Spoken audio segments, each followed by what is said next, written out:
Uma das buscas básicas do homem é a procura da verdade. Mas por toda parte avoluma-se o problema do engano. Além disso, antes de que se encontre a verdade, é preciso destruir o engano. Os crentes encontram-se empenhados numa guerra de emancipação espiritual contínua. Uma de suas tarefas primárias é a destruição do engano na mente. Os incrédulos vivem sob o domínio de Satanás, sofrendo a maldição da morte desde o tempo de Adão. Não apenas temos a responsabilidade de destruir o engano ao nosso redor, mas também somos obrigados a lutar a fim de livrar os outros dele. A chave da destruição do engano encontra-se na palavra de Deus, a Bíblia. Porque as armas da nossa milícia não são carnais, e sim poderosas em Deus para destruir fortalezas, 2 Coríntios 10:4. Se desejamos destruir as fortalezas do engano na mente, devemos usar armas divinas, armas de poder permanente, não de força temporária. A passagem bíblica que eu acabei de citar continua dando a maneira tríplice pelo qual o engano pode ser erradicado da mente da pessoa, anulando sofismas e toda altivez que se levanta contra o conhecimento de Deus, levando cativo todo pensamento à obediência a Cristo, o verso 5 desse texto. O engano pode ser destruído de 3 maneiras. Então, a primeira maneira de anular todo o engano na mente é anulando sofismas. Uma maneira de lutar contra os enganos de Satanás é anular sofismas, raciocínios humanos. Se você e eu desejarmos destruir o engano, devemos anular sofismas, quebrar argumentos orgulhosos e demolir a sabedoria humana. Ao ler em Gênesis a respeito da vida de Adão e Eva no Jardim do Éden, podemos perceber os princípios do engano de Satanás.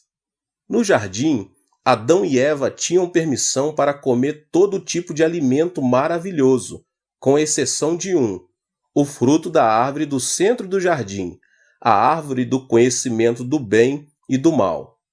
Deus disse-lhes que estavam proibidos de comer dessa árvore. De toda árvore do jardim comerás, mas da árvore do conhecimento do bem e do mal não comerás, porque no dia em que comeres dela, certamente morrerás. Isso está em Gênesis, no capítulo 2, versos 16 e 17. Em certo sentido, a árvore do conhecimento do bem e do mal era o fruto do raciocínio. Deus tinha e ainda tem autoridade absoluta. Seus mandamentos devem ser obedecidos incondicionalmente, sem o uso do raciocínio humano, referente ao bem e ao mal. Ao entrar Satanás no Jardim do Éden, manobrou a situação de tal maneira que o mandamento de Deus tornou-se objeto de sofismas, raciocínios sobre o bem e o mal. A história do livro de Gênesis ressalta tal fato. Mas a serpente, mais sagaz que todos os animais selváticos que o Senhor tinha feito, disse à mulher: E assim que Deus disse, não comereis de toda árvore do jardim? Respondeu-lhe a mulher: Do fruto das árvores do jardim podemos comer, mas do fruto da árvore que está no meio do jardim, disse Deus: Dele não comereis, nem tocareis nele, para que não morrais. Então a serpente disse à mulher: É certo que não morrereis. Porque Deus sabe que no dia em que dele comerdes, se vos abrirão os olhos, e como Deus, sereis conhecedores do bem e do mal. Isso está em Gênesis, no capítulo 3. Os raciocínios centralizados no homem sobre o bem e o mal requerem que a posição do homem na presença de Deus passe de um ser criado a de um ser independente. Se o homem vir os mandamentos de Deus apenas com a sua própria medida de bem e mal, afirma ser igual ao seu Criador, está no mesmo nível de pensamento e tomada de decisão de Deus. Na realidade, isto é rebelião. Satanás tentou trazer a palavra de Deus ao ponto do argumento perante Eva, mas jamais se deve discutir com a palavra divina. Os mandamentos de Deus devem ser executados com detalhes. Foi aqui que Adão e Eva cometeram o grande erro. Colocaram a palavra de Deus no nível da discussão e argumento. Como resultado disso, foram enganados e comeram do fruto da árvore do conhecimento do bem e do mal. E com os bocados da rebelião, declararam sua independência de Deus e sua igualdade com Ele. É impossível que o ser criado seja igual ao Criador, mas por causa do engano de Satanás, isto foi o que Adão e Eva tentaram fazer. E por terem agido à base de suas imaginações, de seus raciocínios humanos, quebraram a comunhão com Deus, cometendo o pecado que trouxe a separação. Em vez de anular os sofismas, permitiram que o engano lhes abrisse a mente e foram expulsos do jardim do Éden. Em essência, a história do rei Saul do Antigo Testamento está cheia de sofismas aos quais se permitiu ter precedência. Uma história de rebeldia dos raciocínios humanos. Saul recebeu um mandamento claro de Deus. Os amalequitas haviam atacado os israelitas enquanto vinham do Egito. Deus agora ia vingar o seu mal e mandou que Saul destruísse por completo a nação amalequita. Isso está em 1 Samuel capítulo 15, no verso 3. Todas as pessoas e também todo o gado deverão ser destruídos. Mas Saul tinha suas próprias ideias. Embora matasse o povo, poupou o rei a fim de exibi-lo como prisioneiro de guerra e foi negligente na execução do mandamento completo. E Saul e o povo pouparam a Agag, e o melhor das ovelhas e dos bois, e os animais gordos, e os cordeiros, e o melhor que havia, e não os quiseram destruir totalmente. Porém, a toda coisa vil e desprezível destruíram. 1 Samuel capítulo 15, 9. Samuel, um dos profetas escolhidos de Deus, ficou sabendo de que Saul fizera e o confrontou com suas más ações. Por que, pois, não atentaste à voz do Senhor, mas te lançaste ao despojo e fizeste o que era mal aos olhos do Senhor? Pelo contrário, dei ouvidos à voz do Senhor e segui o caminho pelo qual o Senhor me enviou. E trouxe a Agag, rei de Amaleque, e os amalequitas os destruí totalmente. Mas o povo tomou do despojo ovelhas e bois, o melhor do designado à destruição, para oferecer ao Senhor teu Deus em Gilgal. Samuel respondeu ao engano de Saul, dizendo: Tem porventura o Senhor tanto prazer em holocaustos e sacrifícios, quanto em que se obedeça a sua palavra? Eis que o obedecer é melhor do que o sacrificar, o atender melhor do que a gordura de carneiros. Porque a rebelião é como o pecado de feitiçaria, e a obstinação é como a idolatria e culto a ídolos do lar. Visto que rejeitaste a palavra do Senhor, ele também te rejeitou a ti, para que não sejas rei. O rei Saul não havia aceito o mandamento de Deus como uma ordem absoluta. Aceitaram o mandamento divino, segundo suas próprias imaginações e raciocínios, seu próprio entendimento do bem e do mal, visando o seu benefício e forma de pensar. Temos a tendência de fazer isso também, meus irmãos. Como o rei Saul e como Adão e Eva, peneiramos o mandamento de Deus, a verdade última, passando por nossa compreensão do bem e do mal. Analisamos as verdades divinas à luz de nossas imaginações, nosso poder de raciocínio. Argumentamos com Deus, desejando ser independente dele e iguais a ele. Mas as imaginações humanas, raciocínio humanos acerca do bem e do mal, apenas impedem a verdade. Se desejamos destruir o engano da mente, esses argumentos orgulhosos com Deus devem ser anulados totalmente. A fé é um elemento importante desta anulação. À medida que sua fé em Deus cresce e aprofunda, seus argumentos contra ele diminuem. À medida que seus raciocínios humanos e imaginações diminuem, você pode viver mais intimamente com Deus, e Satanás tem menos oportunidade de continuar a enganá-lo, continuar a impedi-lo de chegar à verdade da palavra de Deus. De modo que anulemos nossos sofismas, nossos raciocínios humanos. Obedecemos aos mandamentos de Deus sem questioná-lo, anulando assim nossos próprios sofismas, permitindo que a verdade de Deus brilhe com todo o seu resplendor. A segunda maneira de anular toda a fortaleza do engano na mente é anulando toda altivez. Podemos destruir o engano da mente, anulando toda altivez que se levanta contra o conhecimento de Deus. Esse é o verso 5 de 2 Coríntios capítulo 10. A construção da Torre de Babel retrata esse tipo de engano. Nessa época, as relações de Deus com o povo da terra eram boas. Depois do dilúvio, Deus prometeu: enquanto durar a terra, não deixará de haver sementeira e ceifa, frio e calor, verão e inverno, dia e noite. Gênesis 8:22.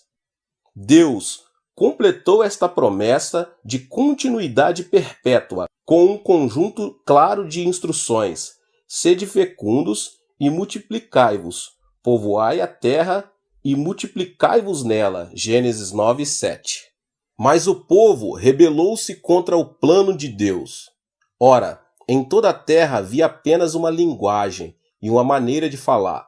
Sucedeu que, partindo eles do Oriente, deram uma planície na terra de Sinear e habitaram ali.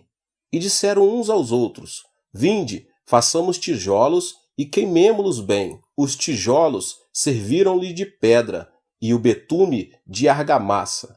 Disseram: vinde, edifiquemos para nós uma cidade e uma torre cujo topo chegue até os céus, e tornemos célebre o nosso nome, para que não sejamos espalhados por toda a terra. Gênesis 11, do 1 ao 4. Note a intenção deles de construírem uma torre cujo topo chegue até os céus, a fim de que não sejamos espalhados por toda a terra. Seu engano surgiu de um desejo de construírem um monumento orgulhoso e eterno para si mesmos. Elevaram o reconhecimento próprio acima do reconhecimento de Deus. Deus lhes havia ordenado que se espalhassem e povoassem a terra, mas queriam o oposto, ajuntar-se e ficarem reunidos, um grupo de deuses autossuficientes e independentes. Por causa do seu engano, Deus foi forçado a agir. Deu-lhes línguas diferentes, trazendo confusão, que deu origem ao nome da sua cidade, Babel. Com línguas diferentes e compreensão confusa, o projeto de construção da torre parou. E logo começaram a espalhar-se mais, usando grupos de língua comum como pontos de unidade. Este mesmo tipo de ocorrência tem se dado repetidamente. Quando procuramos exaltar-nos a nós mesmos acima de Deus, tornamo-nos parte de um engano que deve ser confundido e detido. A linguagem é o veículo de ideias e ideologias. Por todo o mundo há múltiplas ideologias: comunismo, capitalismo, neutralismo, humanismo. A humanidade está sendo confundida, assim como o povo foi confundido na Torre de Babel, porque tem tentado elevar-se à igualdade com Deus, em desobediência a seus mandamentos. Por esse motivo, Deus tem permitido que um espírito de confusão domine o mundo todo hoje. A destruição do Império Romano também exemplifica este tipo de engano. A hierarquia religiosa romana tornou-se uma Torre de Babel espiritual. Então Deus fez com que esse grande império se confundisse. Dividiu-se em dois, do Oriente e do Ocidente, que foram destruídos por invasões de bárbaros. Outras civilizações também trouxeram consigo este engano destrutivo. O historiador Toynbee escreveu que no século XX, mais de 20 civilizações se levantaram e caíram. Toda a altivez que se levanta a si mesma contra o conhecimento de Deus deve ser anulada. E a terceira e última maneira de destruir as fortalezas do engano na mente são os pensamentos cativos. Um terceiro modo pelo qual podemos destruir o engano é levar cativo todo pensamento à obediência de Cristo. Nestas palavras encontra-se uma importante verdade. Se captarmos os pensamentos de alguém, teremos capturado tal pessoa. Pense no momento em que o mundo do comércio usa a comunicação de massas. Ligue a televisão, o rádio e dê uma olhada nos jornais. Por todos os lados você vê anúncios. Esta é a era da propaganda e nossa sociedade está inundada com anúncios. Alguns dias atrás, meus 3 netos viam televisão e apareceu uma propaganda de macarrão instantâneo. Foram à minha esposa dizendo: existe um novo tipo de macarrão. Por favor, compre para nós. Quando cheguei em casa, vindo da igreja, meu segundo filho correu para a cozinha, abraçando um pacote novo de macarrão. Papai, exclamou ele, olhe só, vamos comer macarrão do jeito que eles mostraram na televisão. Mediante a propaganda constante, o mundo comercial capta os pensamentos e imaginações do público. Indireta ou subconscientemente, o público, você e eu, estamos sendo controlados pela comunicação de massas. Pensamos estar tomando decisões independentes, de acordo com os nossos próprios desejos, mas tal não é a verdade. Estamos sendo manobrados constantemente pelo mundo dos negócios, um mundo que continuamente joga propaganda em nosso subconsciente. Paramos de tomar decisões segundo nossos próprios desejos e aceitamos os desejos promovidos pelos anúncios. Hereges e comunistas usam as mesmas táticas para a captação do pensamento. Lavam o cérebro das pessoas, tornando-as escravas de suas ideologias e exigências. Somente quando nosso pensamento tornar-se cativo de Cristo, poderemos destruir o engano por completo. Somente então poderemos ter a liberdade da verdade. O próprio Jesus Cristo é a verdade última que nos leva à vida, à libertação, à liberdade e às bênçãos. A fim de destruir o engano na mente e desfrutar da verdade divina, seus pensamentos devem ser levados à obediência de Cristo. Tente absorver os pensamentos de Jesus em sua mente. Imprima-os em sua mente mediante o estudo da palavra de Deus e a meditação. Leia a Bíblia e medite nela com diligência e deixe que ela se torne parte do seu processo de pensamento diariamente. Vá à igreja regularmente e ouça com atenção os sermões e ensinamentos apresentados. Tenha um caderno em mãos, anota tudo que está sendo dito e, principalmente, comente sobre o que está sendo pregado. Peça que o Espírito Santo o ajude. Lembre-se de que os que se inclinam para a carne cogitam para as coisas da carne e continuam a se espojar no engano. Mas os que inclinam para o Espírito, das coisas do Espírito. Romanos 8:5. Aprendem de antemão a destruir o engano na mente, levando seus pensamentos cativos à obediência de Cristo. Se desejarmos sermos livres, a fim de desfrutar da verdade divina, então nós também devemos levar nossos pensamentos cativos a Cristo. Deus é o autor de toda a verdade. A verdade divina encontra-se ao nosso alcance na palavra de Deus, a Bíblia. Mas antes que essa verdade possa tornar-se uma realidade para nós, o engano deve ser destruído totalmente. A fim de destruirmos o engano, as imaginações, raciocínios humanos sobre o bem e o mal devem ser abandonados. A fim de destruir o engano na mente, toda a altivez que tivermos colocado na igualdade de Deus, quer sejam ambições, ideias, quer inspirações, devem ser lançados fora, a fim de destruir o engano. Todo pensamento deve tornar-se cativo à obediência de Cristo.